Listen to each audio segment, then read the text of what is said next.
பழங்குடி மக்களுடைய நல்வாழ்வுக்காக செயல்படுத்தப்படும் திட்டங்கள் என்ன, ஒதுக்கப்பட்ட நிதி எவ்வளவு அப்படின்னு நாடாளுமன்ற மக்களவையில திமுக எம்பி கனிமொழி மத்திய அரசுக்கு கேள்வி எழுப்பியிருக்காங்க.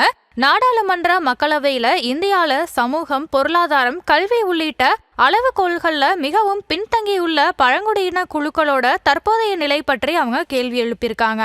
அதாவது PVTG பழங்குடியின குழுக்களோட நலனை கருதி நலனை உறுதி செய்வதற்காக தற்போது நடைமுறையில உள்ள திட்டங்களோட விவரம் என்ன அப்படின்னும், கடந்த 5 ஆண்டுகள்ல இந்த திட்டத்துக்கு கீழே மாநில வாரியா ஒதுக்கப்பட்ட மற்றும் பயன்படுத்தப்பட்ட நிதி மற்றும் இதனால பயன்பெற்ற பயனாளிகளோட எண்ணிக்கை விவரங்கள் என்ன அப்படின்னு கேள்வி எழுப்பியிருக்காங்க.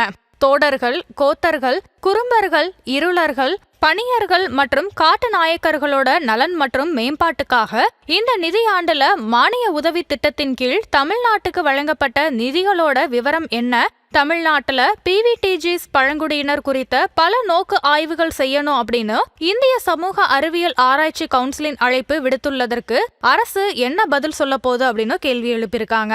தமிழ்நாட்டுல இந்த PVTGகள் பற்றி அரசாங்கத்தால நடத்தப்பட்ட அடிப்படை ஆய்வுகளோட நிலை மற்றும் அதன் விளைவுல உருவாக்கப்பட்ட செயல் திட்டங்கள் என்ன அப்படின்னு திமுக எம்பி கனிமொழி மத்திய அரசுக்கு சரமாரியான கேள்விகளை எழுப்பியிருக்காங்க.